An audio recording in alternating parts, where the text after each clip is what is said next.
Jeezy peeps. 1 in 8.5 homes are in the private rented sector in Fife. That's unbelievable.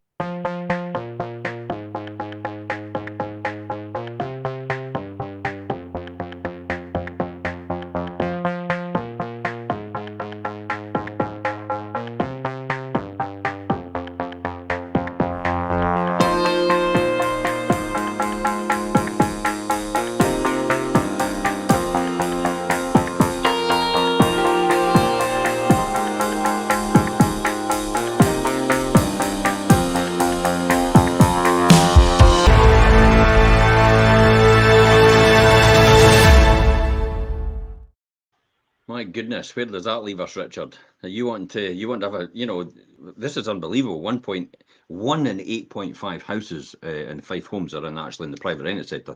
Now, if that's 1 in 8.5, that means out of the 170,000 divided by 8.5, that means about 20,000 houses are in the private rented sector in Fife. Is that a surprise to you? Not entirely, but I think when you look at the figures like that, I think a lot of people will be quite surprised at the actual amount of property that is involved in the private rented sector, especially here in Fife. And today we're going to talk about like the resilient growth of the Fife private rented sector over the last decade, and the opportunities and the challenges amid that decade and things as well. But it is quite an interesting thing to look at. Can I make an observation here? Did you know that the private rented sector landlords are the second biggest landlord in Fife? I didn't know that. Fife Council's got about 40,000, but there's no other landlord got more than 20,000. So as a collective organisation, private landlords account for the second biggest landlord in Fife. I knew the figures were high in Fife, but I mean that's quite an interesting start to hear. Yeah. Yeah, but I mean, and yet, how do we get treated? I know. That's a different story, isn't it? If they realise, and I've got to understand that. I mean, years ago they understood this because I've made this clear point, but it's changed over the years. I've not been able to concentrate on it because obviously other ventures I'm involved in. But we are the second biggest housing provider in Fife, outside of the Fife Council themselves. The housing associations are not even as big as us. That's quite revealing, isn't it? Yeah, and I think as Fife strides into the future, I think that the burgeoning private rented sector has continued to house many residents within Fife. And I said about us looking back about the decade. I mean, we talk about the decade spanning 2011 through to 2021, and we saw a significant surge in the private rented sector, and that's really a testament to the enduring appeal and viability of the Fife property market. And I think really that this growth has unfolded amidst the backdrop of a lot of challenges and housing challenges, and underscoring the pivotal role of the private landlord in bridging that housing gap in Fife. Yeah, challenges, that's an understatement, isn't it? In 2011, actually, I mean, 9.8% of homes in Fife were in the private rented sector, and yet this has risen to, by 2021, it had risen to 11.7. Now, I think it's broadly about the same today in 2023. I had a councillor approach me recently and said, since 2019, has 94% of landlords, has that actually changed? They only have one property in the whole of Scotland? And I went, nah, it probably stays about the same, because landlords on different number of properties actually exit at different times, don't they? Yeah. So the numbers will stay the same with that. But that actually means that 1 in 8.5 Fife homes are actually in the private rented sector. Now, a glance at the housing trajectory reveals a stark reality. The public sector, notably local councils, have been markedly lagging in the meeting the housing demand. Has anybody noticed that? Has anybody noticed that the council and the Scottish government have been lagging behind the demand for council housing and affordable housing? No, anybody noticed that at all? I think everybody's noticed that, haven't they? And they seem to have a great job of actually deflecting it and putting the attention on the private landlords as if it's a problem. It's like, wait a minute, this is a social housing crisis. It's not a private rented sector crisis. And if you sort the social housing crisis, you will resolve the private rented sector crisis. So, over the last 2 decades. Yeah, I was just going to say, how bad has it actually been how much have they actually missed their housing quotas and the demand? Here we go. Over the last 2 decades then, look at the last 2 decades, so the last 20 Okay. years, the UK has witnessed a noticeable shortfall in council housing construction, on average of 1,630 for the whole of the UK per year. And that's not a typo, by the way. So that's 1,630. Let me say that again. On an average, over the last 20 years, the UK government and Scottish government together combined have only produced, on average over the last 20 years, for the whole of the UK, 1,630 council house constructions for the whole of the UK every year, compared to 144,910 per year in the private sector. That have come through on the Managed private. to build all these houses, but the council sector and the social housing sector hasn't managed to build anything at all. That's a stark contrast, really, when you look at the figures like that. They should hang their head in shame. The government should, and the politicians should hang their head in shame. And, they could say they're doing something about it now, but they've said that for the last 20 years. I could go back and show you press releases from 20 years ago. Oh, we're going to do this and we're going to do that, and we're going to get this built and we're going to get that built. And it's just all fallen by the wayside because other things have been more important to them than social council housing. And I've always said for the last 20 years, well, the last 30 years I've been a landlord, I've always said every single year, if you want to resolve the housing issue, you need to build more affordable and social housing. In other words, council housing, not, let's be honest here, not housing association housing. Because housing association housing is another private landlord. And you can't argue them on that because they do mid-market rents as well now. Yeah. They are private landlords in their own right, social housing providers. It's the council housing we need the most because councils will take the higher ground and the moral ground before evicting a tenant. Yes, definitely. I mean, that is particularly interesting, Jim, because we've looked before at averages like in previous, like if you go back to the 50s, 60s, 70s, when on average we were looking at about 160,500 council houses were being built. And that compared to 147 and just pushing about 150,000 private sector houses per year. I mean, look at the difference in that from back in the 60s and 70s to now. It's starkly, That's 1%.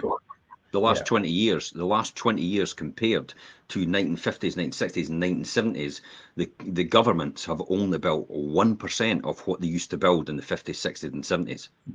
That's a shocking record. Absolutely shocking. And yet they still put the focus on the private landlords, don't they? Mm-hmm. Yeah. So it'd be interesting, for other people to comment on this, to see what your thoughts are and see are you surprised at the fact that there's only, on the last 20 years, there's only 1,630 council houses built every year for the whole of the UK. I still can't believe that number. It's like, you're joking. But then, as I said, you compare it to the private sector construction, 145,000 houses built every year. Mm-hmm. So that tells you it's a matter of resources. I mean, because the government could have easily taken some of these houses and actually brought them into the social rent by actually buying them. And they do that. They wait till they're finished and they buy them. So it's a shocking record on behalf of the government, on the Scottish government and the UK government, definitely, and the local councils as well, I would say. Shame on them, basically. I mean, the shortfall in council housing has inadvertently propelled the private rented sector to the forefront, making it an indispensable player in the Fife housing market, in the UK and Scottish housing markets as well.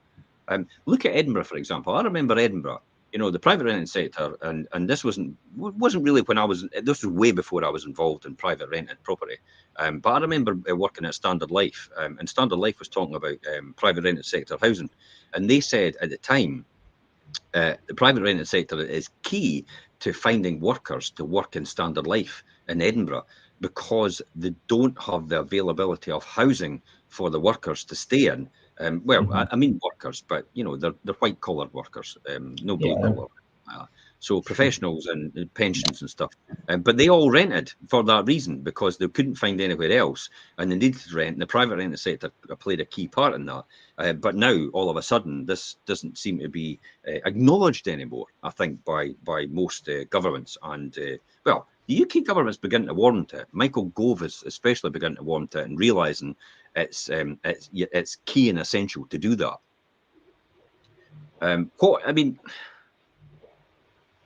How has it played out over the years then, and what is the essential things we've got to look at, Richard, itself?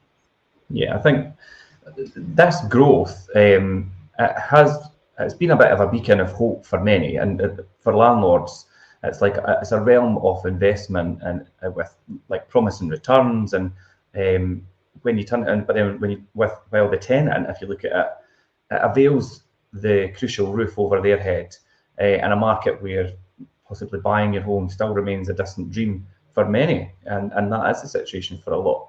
So that's kind of how it's left things, and it really has become, for a lot of landlords, it does bring promising returns, and on the flip side, tenants then, I mean, a lot of people do rent for the purpose of that they choose to rent, but a lot of people now are renting because they don't have a choice, and that's what they have to do. So the private rented sector really facilitates that.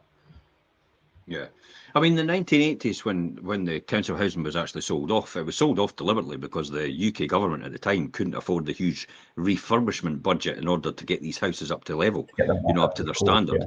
So it was going to cost an absolute fortune. And at that time in the 1980s, with the impending recessions that were happening and the miners' strike and everything like that, and the fact that there was no money getting generated within taxation for the UK economy, the UK government and the councils decided you'd probably be better to sell the houses off, because it would allow them, the owners, to take responsibility and do their own repairs and improvements and actually improve the houses themselves. Now, the guys that under the fact that if you have home ownership, you go up a level in your understanding and you become more responsible in society. But really, it was down to the fact that the UK government in the 1980s UK PLC was broke. They didn't have the money to do all these improvements and repairs in all these houses, so that's why they sold them off.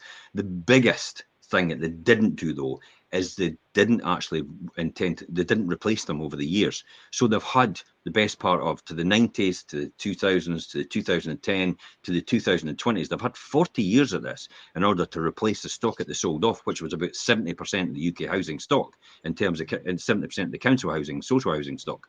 So this was the problem. And also what they did as well is they hived a lot off to housing associations and just created housing associations with some of the stock they had left in order to get rid of the responsibility for actually improving them, and then allowing the housing associations to borrow against the bank. Now, effectively, that's why I keep saying that housing associations are really just a private landlord. They're different guys. Yeah. They go under this charitable status, but and they class themselves as making a surplus, when in actual fact it's a profit. A surplus is just a profit, and it's designed, and the whole point of that is to actually reinvest in the stock. That's what it's there for, in a nutshell. And that's over all these years this has happened. So this is why all this stock's been sold off, but it's never been replaced. You're absolutely right. I mean, landlords have really found a fertile ground, haven't they, to nurture their investment portfolios because of this. They've just picked up an opportunity, haven't they? They've picked up the opportunity for the fact of the lack of social housing.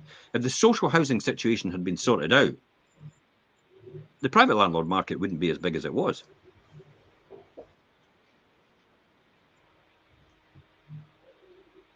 So what do you think? Yeah, I mean, we talk about the resilient growth of the Fife private rented sector, and I think the area itself does really demonstrate resilience. And although some landlords have chosen to exit the market recently, the demand for rental properties in Fife really does remain quite robust, and the persistent demand in Fife underscores the inherent value propositions that Fife holds for both seasons and inspiring landlords and investors, which we've seen a lot of coming through at the moment because of the dynamic of things in Fife at the moment. So essentially what's happened here is we've just plugged a gap. We've found a gap in the market where there's been a need for private rented sector housing to plug the gap of the lack of social rented social council housing. I mean, you know, that's how I first started. I'll make no bones about that. There was a shortage of council housing, therefore people on housing benefit at that time couldn't have anywhere to stay. I was a bit appalled at some of the landlords saying, I don't want to take housing benefit. I understand it's because it's the way the system works in housing benefit. It's not the person, really. So they didn't want to take it. But once you understood the housing benefit system, it was, for me personally, it was like, I know how to tick all these boxes now. So I know how to get everything pushed through. Therefore, I know how to make sure that the tenant's going to have security and tenure and actually be able to stay in the house for the long term. And that's where I saw the opportunity personally for myself. So it's probably a lack of failing of the UK government and the Scottish government to actually look at in revitalising that market and replacing the existing stock. Now, they did put certain things in, like if you got receipts from the sale of council housing, what they said was you weren't allowed to then build more housing with that money, which was daft. It's almost like selling off the silver. Right. You know, at some point you're going to run out of the silver to sell off, and you're going to be, you know, UK PLC is going to be broke. I've seen that in loads and loads of big companies. You know, have had a lot of assets, a good asset base, and what they've done is asset stripped and sold off and leased back to the bank and got money and used that money and paid out to shareholders, and then eventually, a lot of these companies are no longer here as a result of that. However, the blossoming of the Fife private rented sector has its shades of concern. For tenants, the dream of home ownership is further away as Fife house prices have continued to soar over the last few years, as well as throughout the UK and Scotland. Although they have eased recently, making the rental market the only viable option for many. It doesn't help, though, when Fife tenants, that rents in Fife have risen by 63% since 2016. That's quite a high number, isn't it? It is. And I think you talk about tenants and home ownership and things, and although we talk about it quite a lot,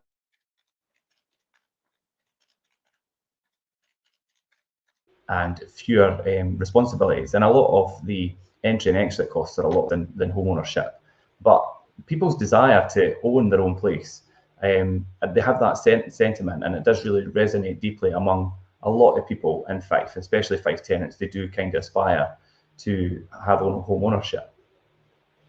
Yeah. I mean, amidst the unfolding narrative, we are conscientious letting agents deeply attuned to the market dynamics and the needs for both landlords and tenants. The expertise that we have in the Fife property market, you know, and further afield, because I've looked at all the other markets as well. I understand it because I used to be the chairman for the National Landlords Association in Scotland. So I understand where all the markets are in other areas, has enabled us really to cultivate a harmonious landlord-tenant ecosystem that not only is financially rewarding for landlords, but also empathetic to the housing needs for tenants. And I think that's quite an important thing. You know, it's all very well saying landlords, I mean, there's an assumption here that landlords are coining it in. Now, Richard, do you think I'm coining it in? No. And what makes you think that then? Just give me an idea. What makes you think I'm coining it in? I'm not. What makes you think I'm not coining it in? Yeah. Because I obviously see how much outlay you put back into your portfolio in terms of regeneration, refurbishment, and reinvestment, as opposed to pocketing profit, and that's just not how it works. And I think people from the outset might have that opinion. And maybe financially, you as a landlord, for example, are in a good position now. But look how long that's took you to accumulate and be in that position. And look at all the property and the people that you've housed in that journey.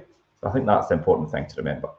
If I was to count up the amount of money that for non-payment of rent that I've actually had over the years, it would be astronomical. And the difficulty of that is the non-payment of rent then leads to the fact that you can't then reinvest as much in the repairs and improvements of the properties. Well, I would say improvements because the repairs are essential anyway, but improvements are obviously the main thing. And the first thing that pops into my mind when somebody doesn't pay the rent, even though they can pay the rent, remember, it's not, some people actually choose not to pay even though they can pay. And that's the people that should be taken to task, I would imagine. Well, definitely. And that's the problem. Is somebody else loses out as a result, because that's how the system works. So I think coming back to the harmonious ecosystem that's been created between the tenants and the landlords right now because of this, it's only going to benefit a good working relationship later on, for both parties. Do you think the introduction of the Scottish Government getting involved in this is a good thing or a bad thing, or are you not sure yet? Or no, I don't. I think their involvement, if it was done correctly, would be a good thing. Yeah. But because it's not, then it's just created more issues and more problems. And ultimately, I mean, I know landlords obviously suffer to a certain extent, but ultimately it's the tenants that end up with the at the bottom of the line. Yeah, absolutely. It's quite interesting. Maisie came on and said, improvements are not tax deductible, repairs are. Most improvements are actually tax deductible as well now, Maisie. If you want to touch base with that, the only reason an improvement would not be tax deductible if it wasn't replacing like for like, or for example, improvements. For example, if you put double glazing in a single glazed house, you would still get that as fully deductible. It's very rare now. It used to be very draconian, but the taxman and the tax authorities, UK tax authorities, are actually quite sympathetic towards most things that get done now, and they've not got enough people to police it. So the reality is, you're probably better just to. And I spoke to my accountant recently about this, because I had the same dilemma. Just to cover this with Maisie, I had the same dilemma with my accountant recently. I had done a number of improvements on a property I just bought. And yes, improvements, actually putting in brand new kitchens, brand new heating system, brand new. And once I bought them, and I went to him and said, under the rules, really, this shouldn't be tax deductible, and I should be capitalising it. And he went, no, it's tax deductible. Right? What? He says, yeah, you'll be fine. You'll be okay. It's fine. And so I was actually quite surprised, pleasantly surprised, actually, because you don't really, if you're holding for long term, it's no good. It's no good to you if you're putting on the capital value, because you're not getting any deduction against it, and you'll never get any deduction against it because you're never going to sell it. So that's the difficulty of having to do improvements which could be capitalised. So it's very, very rare. You possibly need a new accountant. Maisie's saying that. I'll probably need a new accountant. Yeah, you probably do. An accountant. If anybody's looking for a good accountant, I would probably just say Patterson Boyd in Glenrothes, or Leven and Fife itself. Colin McCluck is actually a really good accountant. He will be anyway, because once I'm finished with the amount of questions that I've asked him to go over back and forward all the time, he's probably is pretty knowledgeable about the buy-to-let market and what's deductible, what's not deductible, and what's tax efficient overall. So comparative analysis enriched by statistics paints a favourable picture of the Fife's private rented sector growth, making it a compelling choice for existing potential landlords. The journey of a landlord, remember, is one laden with promises and challenges. The landscape of buy-to-let investments is ever evolving, and navigating it requires a blend of market insights, foresight, and a trusted partner who understands that local terrain. Now, as we look ahead, the horizons are promising for both those keen on exploring the opportunities nestled within the Fife's private renting sector. Definitely. I mean, is it any surprise, and I don't think anybody's really aware of this, is it any surprise when I say to you, if you apply 3% every single year to Patrick Harvey's, impending legislation, in the next 6 years, you'll have a 26% increase in your rent. Yeah. And a lot of people, and Jim, I didn't even realise this completely until we spoke about it last week, and we looked at the figures, and I thought, God, when you add that up, it does. And that's another thing that's not been thought through by the government. But hey, if that's the way it's meant to be, then. Yeah, I'd like to keep my mouth shut on it, because I should do, and just let him hang himself by his tongue, as the politicians do, and then he'll reap what he sows. That's what it comes down to. But he's not going to be there for that long anyway, because as soon as the SNP is put out of government, or if they get power by themselves without them, they'll just kick them into touch, and then that'll be the end of them. So definitely. So I think that is a good example of how we do analyse things and look at things in a different way, and maybe pick up on things that your general landlord or maybe even your agent won't pick up.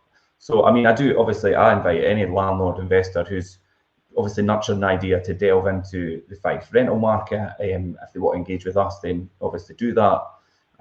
We are always open for insightful discussions like we do on here, and making informal investments decisions in a market that's really ripe for potential in Fife at the moment.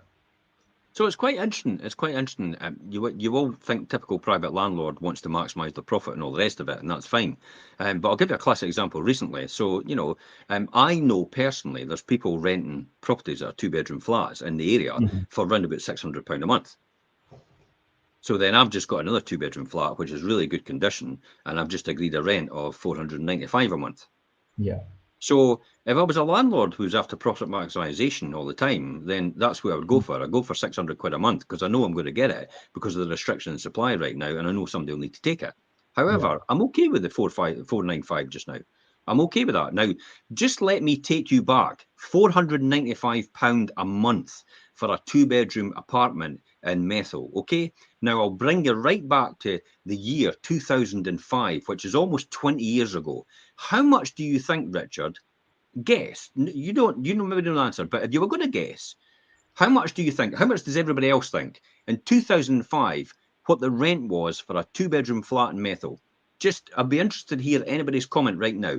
How much do you think was a 2-bedroom flat about 20 years ago? How much was the rent every single month in the Methil area for a 2-bedroom flat? Anybody? Richard, what do you think a 2-bedroom in real terms, when you look at the prices today and you walk it back, what do you think it would have been, or what do you think it should have been if that's the case? Well, in 2005, it would more than likely have been about 400. Yeah. In 2005, the rent for a 2-bedroom flat in Methil 20 years ago was £450. Yeah, I was going to say when I started in 2010, it was in 2023, almost 20 years later, it's £495. So there's been a £45 increase, which is equivalent to a whopping 10% increase in 20 years. Yeah. Now you tell me out there. Now you tell me out there if private landlords are profiteering. Yeah, and that's, I mean, if you look at that, that's over 20 years. And if we look at the 3% increase on an annual basis, in 5 years, what did you say that was, Jim? 26%? It comes to about 26% when you work it out over 6 years. Sorry, I said 6 years because it's like it's 1.03 times 1.03 times 1.0 to the power of 6. So that's what it is. So that's it. Angela says, "Wow, I was going to say £350. Do you know it was £350 for a 1-bedroom flat 20 years ago? What's the rate for a 1-bedroom flat just now, Richard?" Well, we're doing anything from 400 to 450. Yeah. So basically, about 395. Yeah, about 395. So a flat, a 1-bedroom flat in 20 years has gone up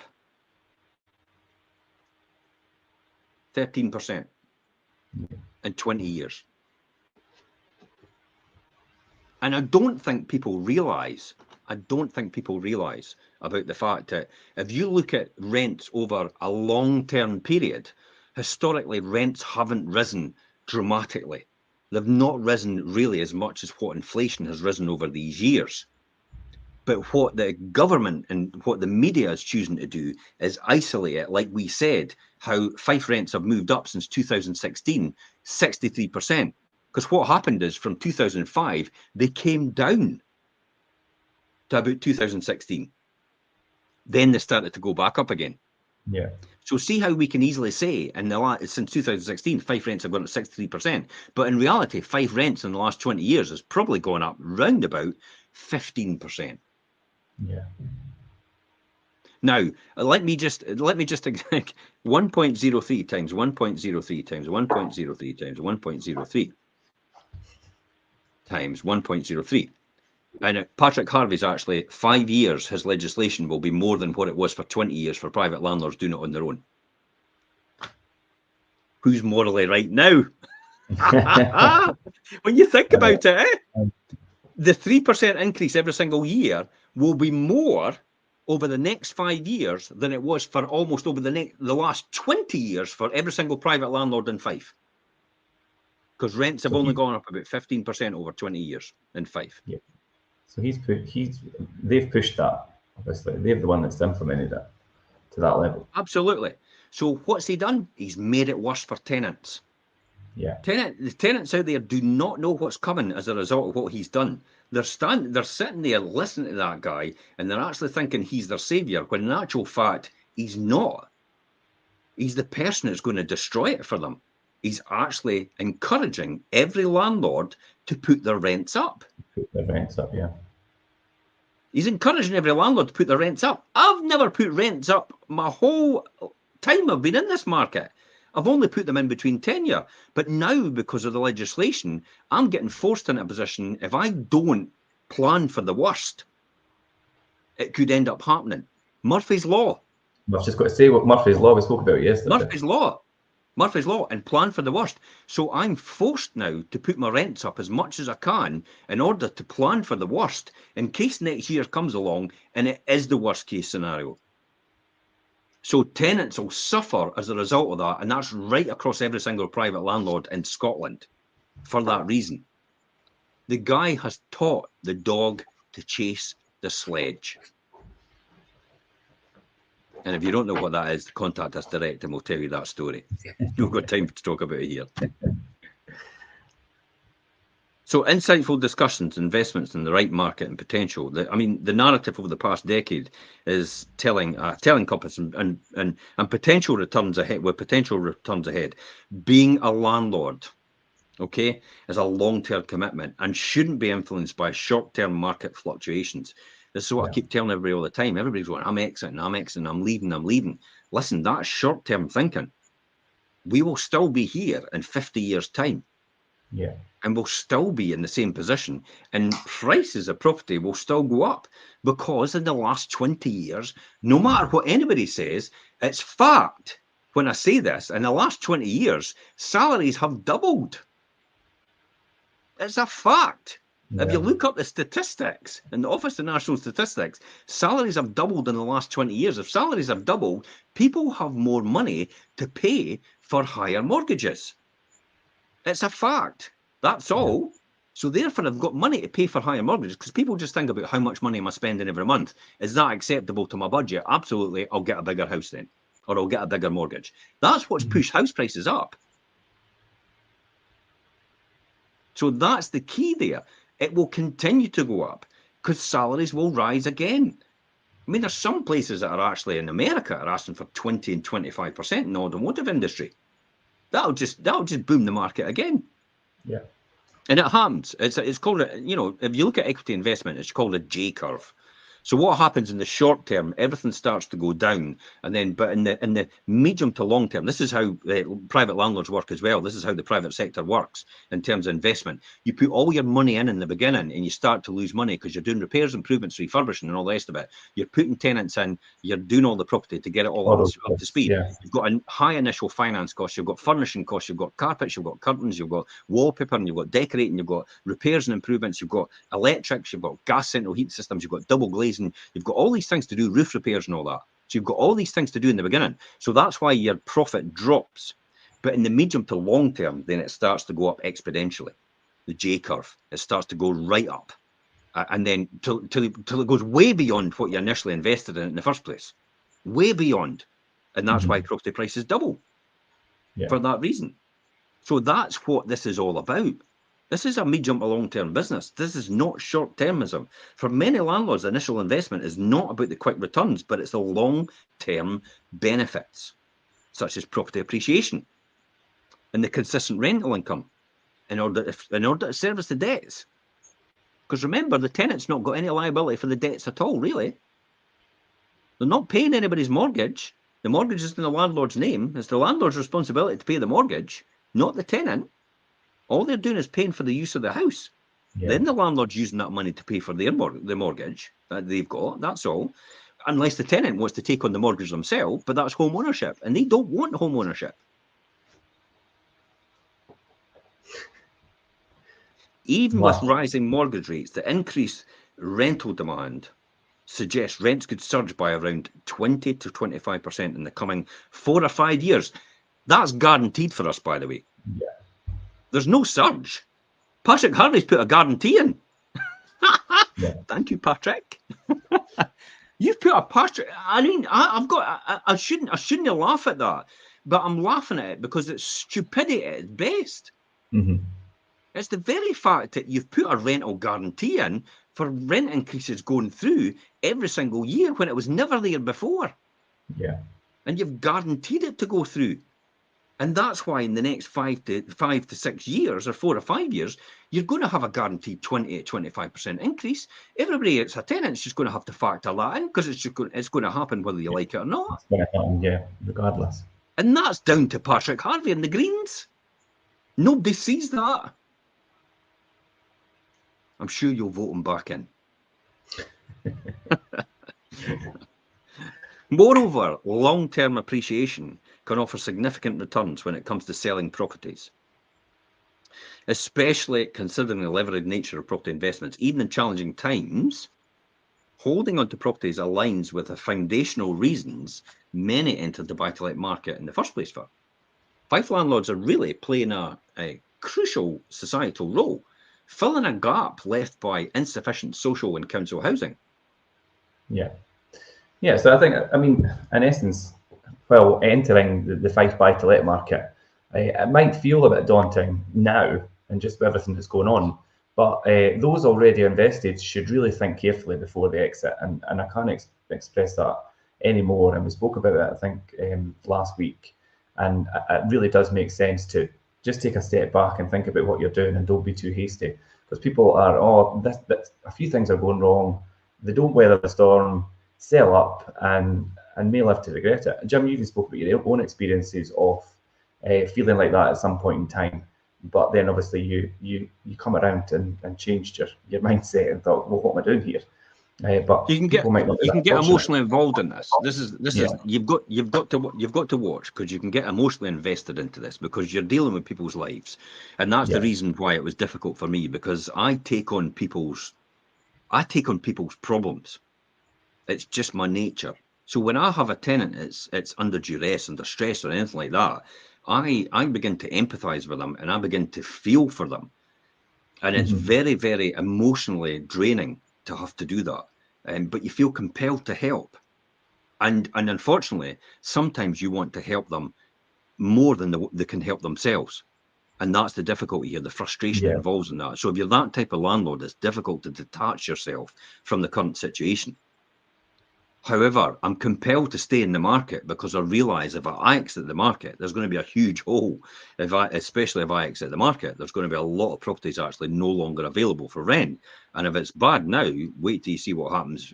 You know, if people like me exit the market, it's going to be catastrophic. Yeah. For supply and demand. So no, you go. So the key here is really a case of, it's a medium to long term investment strategy. It's you choose to put your capital that you would have put in your pension more than likely into property. This is what I did. I never banked on a pension saving me at all. Pension was never for me. I wasn't interested remotely because I had no control over that pension, and it was some guy or girl in an investment house that decided in their strategies how to invest. Now, I used to phone up Standard Life and go, what are you making on your pension just now or your endowment just now? Well, we're making a 5.4% return every single year. I says, can you make 25% at any point in time? And they went, no. I went, cash my policy. They went, but you, and I'm like, well, what's the point? Why would I want 5.4% when I was doing 25% at that time? Now, that is a strategy that still works today, by the way. And everybody's like, what? You can still get 25% in the buy-to-let market? Absolutely. Yeah. You've just got to understand the dynamics. It's not the 25% is not through charging people more money. The 25% is understanding the model that you have to operate before you start. the mix, in other words, the purchase price compared to the interest rate, compared to the occupancy rate, compared to the rental value, compared to the overhead spend that you're going to have to do on it. And if you get all these factors to combine together, the overall effect is possibly a 25% return on investment. That's the key. That's how you do it. And it's still perfectly conceivable today.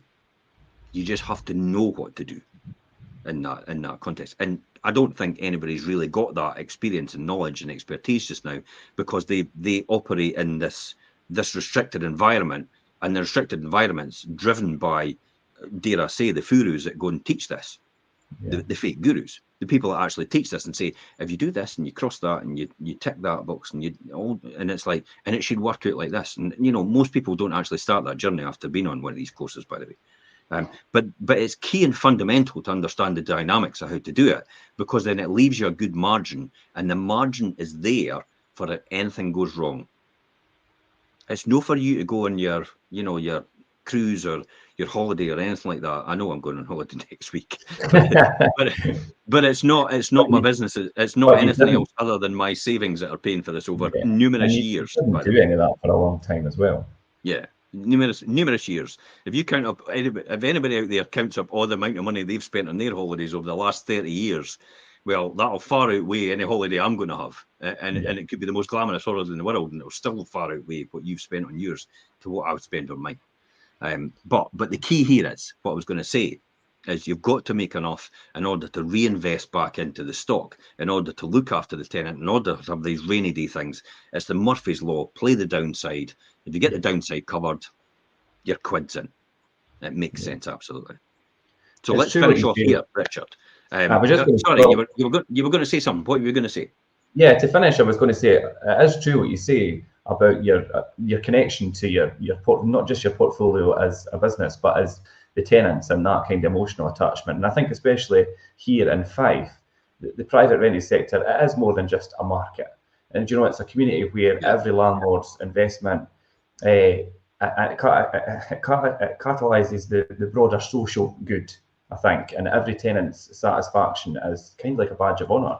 And if you're a landlord and doing that properly, you should wear that with pride. Yeah, and pride is a good word to use to finish, because I think we should take pride in it. Because I remember what the buy-to-let market and private rental sector was like 30 years ago when I first started. And I tell you what, I'm not under glorifying this or whatever it is by saying it was like the Wild West. Yeah. Literally, you were putting people in, and there was no sort of formal tenancy agreements. There was people were just doing moonlight flits. They were probably just stealing all your furniture at the same time, loading them in the back of a van. And now and again, you take somebody, would dismantle your kitchen that you just put in your brand new kitchen, and they put it in the back of the van and sell it as well for drugs. And that's what the buy-to-let market was like when I first started out. It was that sort of market. So you had to protect yourself a lot, and you had to reference people a lot, and you had to devise all these new methods, because things like home let and all these insurance and credit checking, none of that ever existed. Experian, that was only banks that got access to things like that data.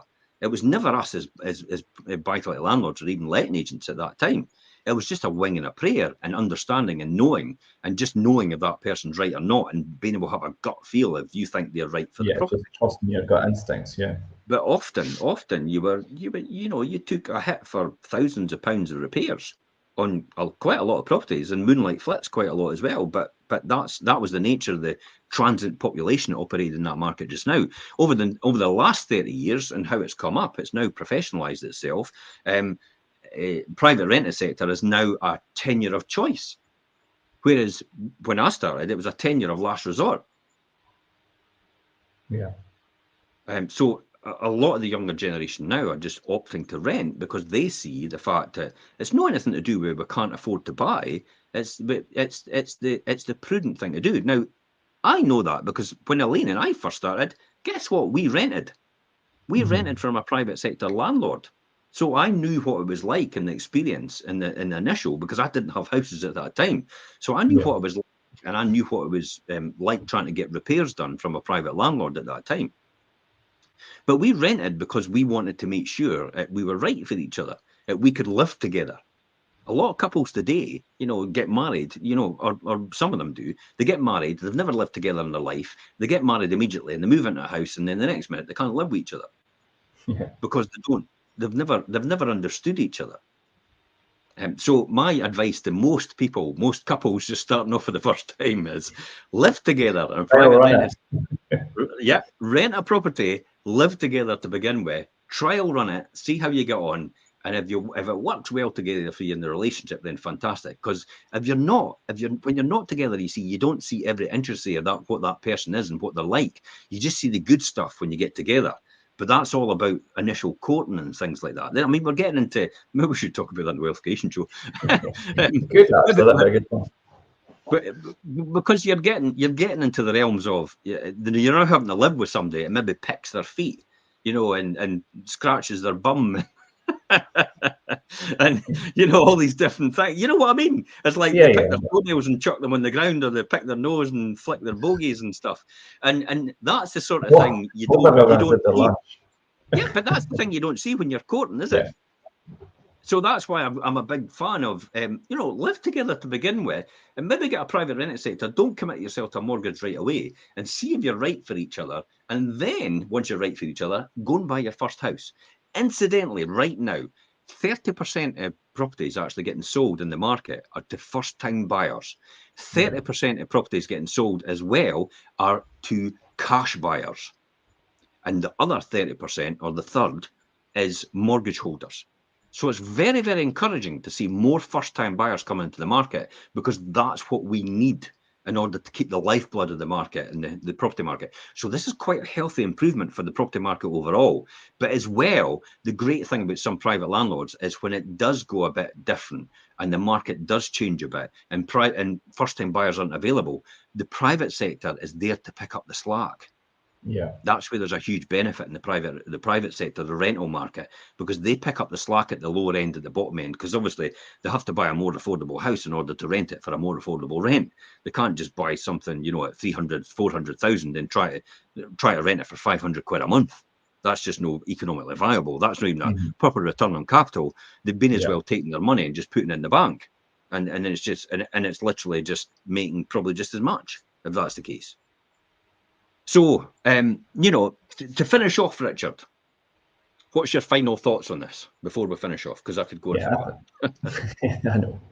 I know, but we've explored obviously the different the progression and the different aspects of the Fife rental market over the last decade and indeed the last couple of years. And I think if you're a buy-to-let investor or considering doing that, I mean, the rental market in Fife, I mean, it's more than just a business venture, and you're evidence to that, Jim. It really is a voyage on the impact you have. And if anybody wants to ever have a chat about that, or how we approach that as an agent, and indeed as a landlord yourself, Jim, and quite a big landlord who has looked after a lot of people. Stuart Curry on Instagram says, "When are you starting relationship counselling, Jim?" but yeah, I think feel free to touch base with us if you want to go through any of that. But it is really a long-term, not just a business venture, but as a whole impact thing on the area in Fife. And if you're a local person or investor, then you'll be open to that as part of your business venture. Perfect. You've got a property chat meeting coming up at the end of the month, have you know? Did you hear that? Okay, you've got a property chat meeting coming up at the end of the month. Yeah, sorry, the connection jumped there. Yeah, I do. 30th of November, we're going to do that. I'm just doing the details of the venue and things, and I'll send that out to everybody. So if you're in the local area and you want to just chat between landlords, investors, and just general investment or property advice, or just really to run past maybe your ideas that you're having through other people that are at different stages of their journey, whether they're really seasoned, whether they're just starting, whether it's an agent like myself. Do you know what I mean? Trying to get a mix of those people together to bounce ideas off is a really good thing. So people know what the property chat and meetings are. They're basically a no pitch. They're a no pitch networking event. So there's no pitch involved in it or anything like that. It's just people getting together to network with each other in the Fife area about the Fife property market itself, and the rental market and the housing market, and whatever it is to do with property. We've just all got a passion for property in some shape or form. And if it helps anybody, then, you know, by all means, we'll meet up on the 30th of November. Yeah. It's the 30th of November, Okay. Thursday. It's a Thursday. Okay, good stuff. Thanks very much for your time, Richard, and everybody else tuning in and their comments and everything like that. And bye-bye for now. Okay, bye.